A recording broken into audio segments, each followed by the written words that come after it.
Seattle is now a majority renter city. And this legislation is about transparency and it's about affordability. It's about creating a level playing field that rewards responsible landlords.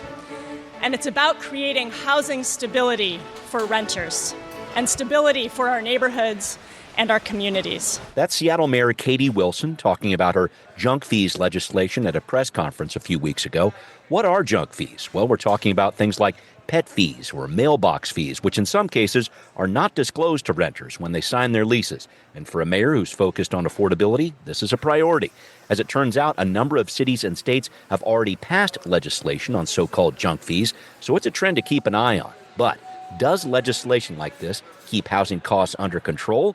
Or do they just lead to landlords raising rents even higher? Some landlords and developers are pushing back on this, setting the stage for a big decision this week for the Seattle City Council with some legislation supported by the mayor and sponsored by Councilmember Foster set for approval. Report here on junk fees on Seattle News, Views, and Brews, your coffee break political podcast. I'm Brian Callanan. I'm a host on the Seattle channel. The views expressed here are mine. My special guest is Karam Levitas, a senior policy advisor for the mayor's office, focused on junk fees, and I know a whole lot more too, Karam. I really appreciate you being on the program. Thanks for being here. It's great to be here. Thanks, Brian. All right. Thank you, Karam. Thanks to everybody out there listening. Thanks to our background noise sponsor, City Grind Espresso on the first floor of City Hall.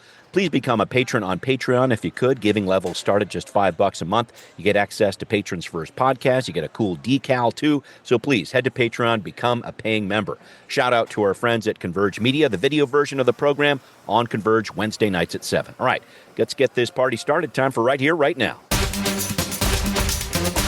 Karam, let's go big picture and talk about why the city is considering this policy. You got more than half the people in Seattle who are renting their homes, so this affects a lot of people. Tell us, why do you think a ban on junk fees is needed? Yeah, thanks, Brian. And I think what's helpful is to sort of zoom out and take a more macro view and place it in context of what we've seen more broadly in the economy and in sort of consumer and renter and other spaces. And that is that over the past, 5, 10, maybe a few more years, we've sort of seen what I'll call and others have called unbundling of prices, right? So the way I think many of us are familiar with these issues is, we used to go and buy an airline ticket or book a hotel room or buy a concert ticket. And that airline ticket used to be the price that you paid for everything to get you from A to B, right? Right. And now you go and you pay, whatever it is, $200, $250, and then you find out, well, you got to pay a separate amount if you want to sit with your kid, right? And right, you want to right. know what your seat assignment is. If you want to bring check a bag, right. If you want to check a bag, 100% you're going to pay another fee. If you want to carry on luggage, depending on the airline, you might be paying extra. When Spirit was still around, you paid extra for your water, right? Yeah, right. And so you sort of see what was one price sort of broken out into separate pieces. The same is true for hotels, where you're now paying this resort fee, and you're like, what the heck is this fee? I'm not really sure. And so that's kind of concerning. But those examples are mostly discretionary things. You may decide not to take that flight. You may decide not to book that hotel. But when it comes to the price you need to pay to stay housed, to have a roof over your head, it's just the impacts are different, right? And so that's why we're focused on this. And so what we've seen in the rental space is you used to pay one price to rent. I'm not a renter anymore, but when I was, I paid rent, and that was kind of it, right? And now we've seen it unbundled into things like common area charges, admin fee, month-to-month admin fees, right? Yeah, can I jump in real quick? And I wanted to make sure that I brought this out. The mayor actually the office of the mayor actually surveyed a number of people, a number of renters out there, about 9,000 of them, to get some research going on this issue. I wanted to kind of keep talking about what you're talking about here, what you heard, some examples of what's happening, this unbundling you're talking about. So it's basically, I'm thinking about signing a lease, and then, whoa, there's some fees here. I guess I should still sign it. Can you kind of walk me through what's going on? Yeah, so I'll start with the survey piece, right? So, when the mayor came into office, she's a renter herself, so she's familiar with these things, I think, from personal experience. But also, we were hearing a lot about it in the community from people contacting our office. Seattle has a renters commission, the issues, which is, designed to advise the city and tell us, hey, here are the issues affecting renters. They were bringing it up. Others were bringing it up. So we started sort of a research process, right, of both talking to renters, talking to landlords and housing providers, and we launched a survey to try to get some sort of snapshot baseline kind of data on it, and also talking talked to a whole bunch of other jurisdictions who've engaged on this. And, just some top line numbers from that survey. We got a really phenomenal response, 8,800 respondents, which is, for a local survey from the government, it's pretty strong. Yeah, it's a lot. Strong response rate. So just to give you a couple figures from that, over 3,086 people pay a lease signing or admin fee. And I think that's just an example of wait, what is this fee? What service am I getting for this fee? I've signed a lease whereby I will pay you every single month to live here. And now I'm paying a fee to sign that. It's just kind of like a what the heck is this kind of moment. We're just under 3,400 pay fees for pets. There's fees for common rooms, cleaning common areas. Again, the kind of stuff where you're like, hey, I think I'm paying rent for the privilege of having both a space I walk through to get to my apartment and the apartment. Why am I paying a separate fee for that? And I'll just say anecdotally, when I started doing this research and really diving in, I just reached out to some friends who are renters. I'm not a renter anymore. I just said, hey, is this something that you all are experiencing? Familiar with this? These are obviously not data. This is just anecdotes from my personal friends. One said, I pay a landscaping fee, so cutting the grass outside my building. Another one had a story about a tree limb falling on her house, and she had to pay a fee to have, this was a single family rental. She had to pay a fee to have the tree limb removed, right? So it's just you see it in a whole bunch of different contexts. And so that's kind of some of the research that we engage in to understand the issue better. Thank you for that. I wanted to add some perspective too and talk about what's been going on at the state level for renters. So last year, if you missed it, folks, the legislature passed a law to cap rent increases. This was House Bill 1217. This caps annual residential rent increases at 7%, plus the consumer price index for inflation, or 10%, whichever's less. Also, rent cannot be raised during the first 12 months of tenancy. There are some exceptions, notably on new construction first 12 years.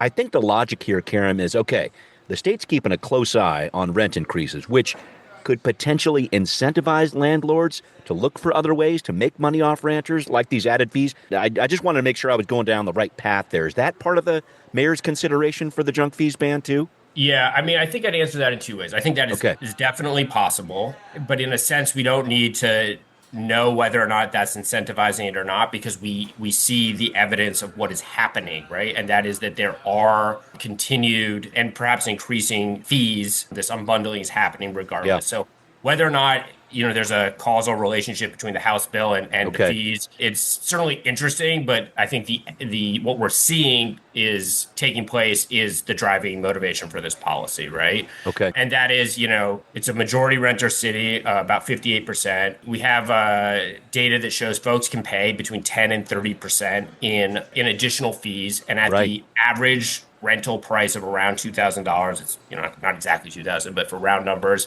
that's between $200 and $600 per month in additional fees. That's kind of the data side. And then, this has gone through city council committees already. And you actually see those numbers really closely borne out in just like the anecdotes that people are bringing forward in public comment of, hey, I pay $250, I pay $300, I pay close to $400 in fees. And so to answer your question, it could be driven by those House bills, but I think the bottom line is we know that it's taking place, and that's where the sort of policy impetus is.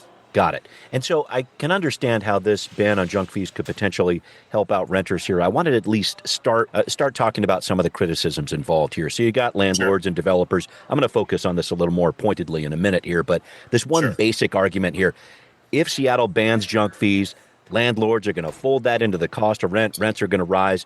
Can you help me out with that part, Karen? Yeah, no, it's a great question, and I think one it's helpful to really break down, right? I'm going to use an example. Let's say I, as a renter, pay $2,000 in base rent, and I have $200 of mandatory fees that I have to pay. The amount I pay month to month to live in the apartment or my home is $2,200. Yep. If this regulation comes into place and says basically you cannot charge those $200 in fees, and the landlord chooses, we'll see what they choose to do. But in this example, if that landlord chooses to move that $200 into base rent, and now the base rent is $2,200, I, as a renter, have not experienced any price increase. It's the exact same. Okay. What is different is that when I'm going into that rental agreement, I know what I'm getting into. I know that my total costs are $2,200, so I can go in eyes wide open, and I can plan my budget, my financial life accordingly. Moreover, I can say, hey, this place is $2,200. That's too much. I'm going to look for a place that's $2,000, or I'm going to look for a place that's $1,800 or $1,500, whatever my budget is, right? And that's the rub right now, is that folks cannot do that in many rentals. Some they can that do disclose fees or don't have fees, but you can't sort of say, hey, I'm going to compare A to B and keep within my budget, do that comparison shopping. And then when you get into the rental, sort of move on with your life and be, do your budgeting and financial planning and just, know how much you got of extra to go to that show or go to whatever take that trip or whatever you're going to do. Got it. Yeah, just that apples to apples comparison. I understand that. I do want to talk a little bit more about some of the concerns of landlords and developers when it comes to these bans on junk fees. We're going to discuss that, how the city's responding to those concerns, next on Now Hear This. At a Housing, Arts, and Civil Rights Committee meeting of the City Council last month, landlords and developers had a lot to say about Seattle's proposed ban on junk fees. Many actually spoke in support of these concepts of rent transparency, full disclosure on costs. But as Kevin Schilling of the Rental Housing Association of Washington pointed out, this ban takes the concept a step further. This ordinance doesn't just require disclosure. When you ban a cost, the cost doesn't disappear. It moves into rent. The renter who doesn't use the services pays. Everyone pays more. That's not affordability. That's cost shifting. Even the city's own expert acknowledged advertised rents will increase. Karam, I wanted to focus a little more closely on this because there was this example that the RHA was using about pet fees in particular, which would be banned in the legislation the council is set to approve this week. The argument goes like this. I'm a renter who doesn't have a dog, but if there's a ban, now rents have gone up for everyone who lives in the building to cover the cost of pet owners, so I'm subsidizing someone else's dog. How do you respond to that? Yeah, let me first explain the way pet fees or pet rent works, and then I'm going to get to your exact specific question. I'm going to do a little bit of wind up if you'll forgive me. So, what is allowed or not allowed under the proposed ordinance is you can continue as a landlord to charge a pet deposit. That's permitted. That's been permitted for many years, and so that's you move in, same as your human deposit. You pay a certain amount up front, and if you damage a unit, if your pet damages a unit, you can be charged that amount. You can continue, if the pet deposit is not sufficient to cover the damage, to bill tenants for the additional damage, right? So that's totally permissible under the ordinance. The way pet fees or pet rent works is those are amounts charged in addition to those pet deposits.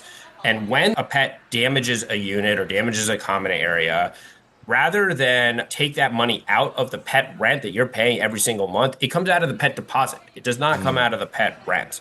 And again, if the pet deposit is not sufficient to cover it, you're billed separately, right? So tenants are kind of left in this space of saying, hey, there's this damage. I've been paying every single month. Why is it not coming out of that amount? Or if your pet does not damage a unit, you're left with the question, you have a house cat, right? Or whatever that is not causing an issue. You're left with the question of why am I paying every month for something that has never happened, right? And so it becomes this ongoing burden and cost for the tenants. And, on the landlord and housing provider side, it seems like it's this sort of ongoing revenue stream that isn't tied to actual services or costs or damage, right?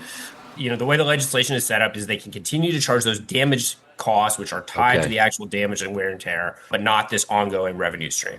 Now, that was a bit of a wind up, but to get to your specific question about, hey, what is the impact on other renters? We think that landlords are still going to be able to and still going to want to offer units that are for pets because it is a way for them to compete in the marketplace, to offer an amenity which is attractive. There's research out there that actually rental units that are available for pets turn over much quicker. Tenants that have pets stay in units longer, lowers the cost for landlords. And so it may be that buildings sort of focus on being pet friendly.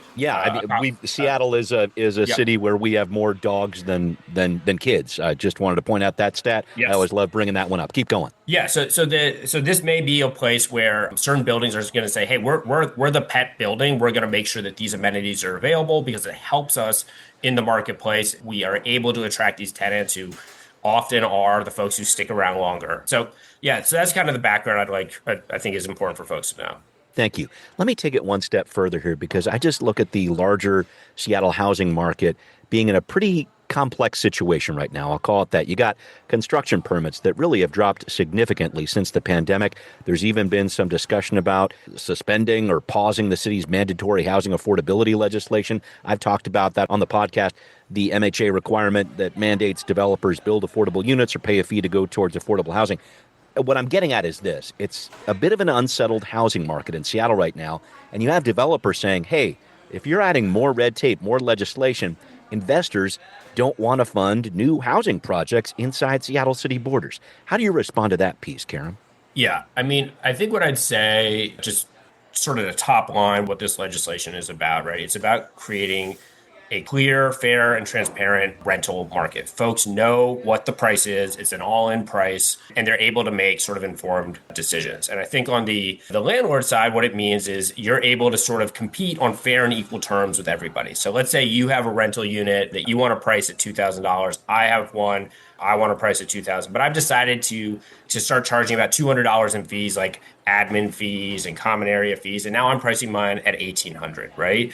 Well, you're forced to compete with me and start unbundling your fees, right? And everyone's kind of got this, who's going to move first, who's going to charge more for the burger, who's going to charge more for the, who's going to charge a service charge, right? Who's going to charge these other fees.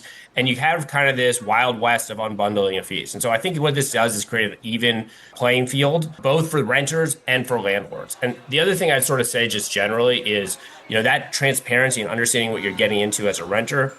I think the benefit to the renters and tenants is obvious. There's also a benefit to landlords because people are making financial choices and committing to a contract, to a lease that they can afford, right? It doesn't benefit a landlord to have someone get in and over their head and result in a non-payment situation where now they're accruing debt and maybe you're getting into a situation where you need to think about eviction proceedings, which we know are really costly and time consuming. So there is just this benefit across the board. Yeah, go ahead. No, I was just going to ask, I get so many different emails and tweets and whatever else from smaller mom and pop landlords out there. They're a pretty vocal group out there in the Seattle city realm. And I just wanted to talk about that piece because I've heard from some of them saying, again, more red tape or whatever else. You've got these larger housing consortiums that can afford to have attorneys and all that and wade through all this stuff. You're going to push out the mom and pop providers. Can you speak to that piece at all? Do you think that what you're talking about here, leveling the playing field, helps out those smaller landlords too? Yeah, I think it's a great question. I'll speak directly to the red tape piece. So by and large, I think what we've heard, and we engage heavily with a lot of different housing providers, from the large corporate folks to the small folks with, between 1 and 10 units. By and large, we've heard that they're not engaging in this practice as a general matter, right? And so their sort of compliance burden is not the same because they don't have to change much, right? Yeah. But I think it's important for us to be honest that any new regulation that has requirements around disclosures or record keeping, that is a burden on the business or the housing provider. And we recognize that. And it's important to sort of state that clearly. So the way we've thought about that is we need to make sure we have an implementation plan that is realistic, right? And so we have a couple tools that we have in the plan.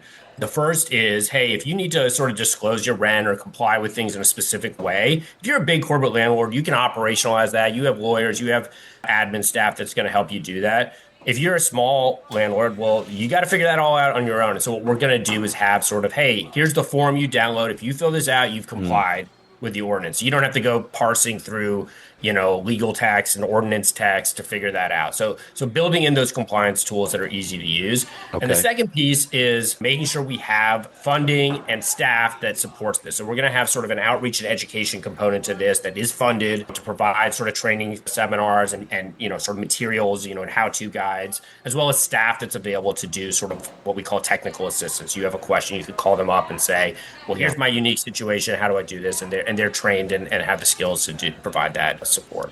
Karen, I wanted to talk about kind of where this legislation is going during this week. It's a big decision for the Seattle City Council. I saw, interestingly, over the past week or so, that Councilmember Rink added an amendment here saying, okay, we're not going to let landlords bundle fees together here specifically. I thought that was an interesting twist there that the council is going to consider here.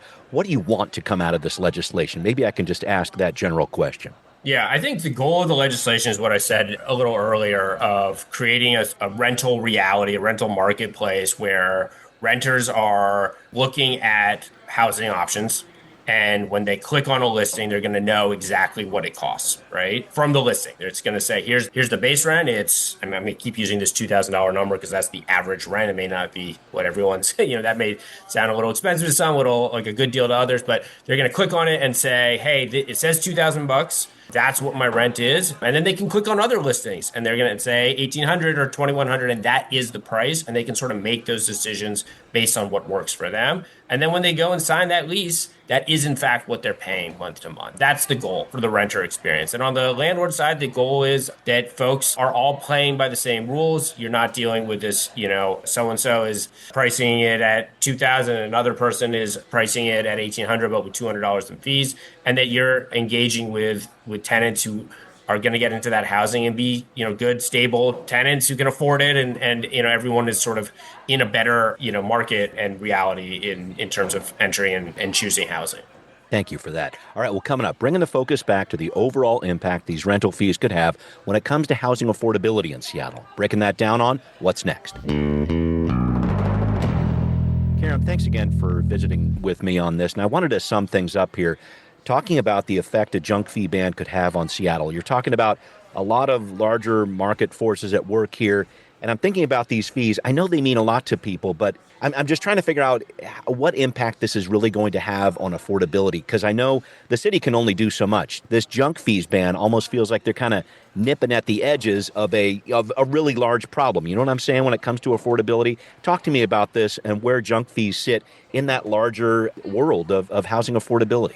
Yeah. And this isn't, a bill like rent stabilization or rent control. I mean, that's not what this is. In fact, obviously on the local level, we cannot do that due to state law. So it's important to be sort of transparent about that. But I think the way I'd sort of think about it is part of affordability is knowing what your expenses are. And for almost everybody, your housing is your most significant expense. So knowing what it will be and being able to sort of decide what is within your budget, what you can spend on your housing and what you can spend on other stuff is a really big part of living, within your means, with living within your budget, right? And not having sort of surprise costs, right? So picture sort of your car breaks down and you have a $200,000, $500,000 expense unexpected. That's really going to impact how your month or your year is going to go. And so when you take that into the housing space, understanding what you're getting into and understanding what your costs are really important to planning your financial life and your